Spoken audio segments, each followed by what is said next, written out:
Okay, mambo vipi mtazamaji wa Manara TV? Nipo hapa Karume, ofisi kubwa kabisa za TFF. Hapa ndo makao makuu ya TFF Tanzania, na tupo katika kushuhudia urudishaji pamoja na uchukuaji wa fomu kwa baadhi ya wagombea ambao wanachukua nafasi katika uraisi, lakini pia katika nafasi za ujumbe. Asante sana. Kabisa, baada ya majukumu. Naona umekuja kuchukua au kurudisha? Nimekuja kurudisha fomu. Umekuja kurudisha fomu ya mzee au wewe mwenyewe sasa? Nimekuja kurudisha fomu ya mzee Dr. Mbete Mshindo Msola. Mimi ni mwanae, naitwa Mshindo Msola, pia ni mtoto wa kaka yake mdogo wake. Leo tumeona ni siku sahihi na siku yenye baraka kurudisha fomu ambayo alishaichukua, na leo ndio siku yake tumekuja kurudisha. Labda fomu umechukua na kurudisha, unaona imekamilika kwenye kila kitu, maana kuna mchakato wa mambo ya endorsement. Wewe umefanikiwa au daktari amefanikiwa? Niwahakikishie wadau, wapenzi na Watanzania wote kwamba Dr. Mbete Mshindo Msola ni mzoefu na mbobezi wa mambo ya mpira. Kwa hiyo anafahamu taratibu za mpira, kwamba kila kitu kiko safi na kiko salama.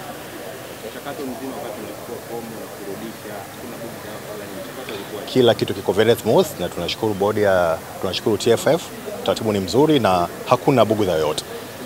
Pengine kilichopelekea mzee asiwepo na wewe kuchukua nafasi ya kumwakilisha ni kipi? Dr. Mbete ana dharura leo, yuko nje ya mkoa, ila mimi kama nilivyosema awali, mimi ni mwanae na ni mwanamichezo pia. Kwa hiyo nimeona ni sahihi kuja kutekeleza jukumu lake hili ambalo ni kawaida kikatiba. Katiba inaruhusu kumletea fomu yake. Hii sio mara ya kwanza kwa daktari kuingia kwenye nafasi nyingine za hii kwa sababu lakini pia alishawahi kuvuka kwa nyuma. Labda sasa hivi tayari wake ukoje? Ukishakuwa mzoefu ni mzoefu tu, huwezi kuumbishwa sana. Uzoefu unazidi kuongezeka kwa sababu hajawahi kutoka nje ya michezo. Maisha yake ni ya michezo, yeye ni msomi wa michezo wa mpira. Kwa hiyo tegemeeni tu kwamba kama atabahatika, Mungu akimjalia kuwa kiongozi, basi tutegemee mambo mazuri na makubwa kutoka kwake. Asante. Issue ya endorsement hapo, umesema kama kila kitu kiko sawa, kama amefanikiwa kupata endorsement ambazo anahitaji, kwa maana hii kuanzia tangu kuendelea. Labda niliseme tena hili kwamba Daktari Mbete Mshindo Msola ni mbobezi wa haya mambo na anafahamu taratibu za uchaguzi. Kwa hiyo niotoe shaka kwamba kila kitu kiko sawa kabisa.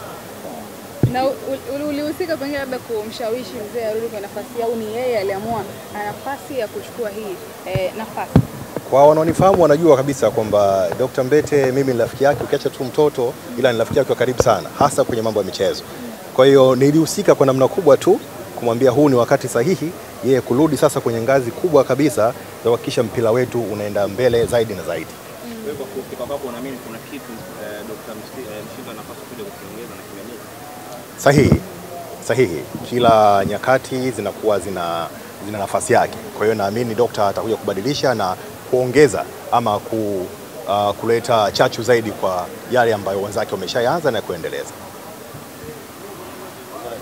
Hakuna complaint yoyote so far upande wetu.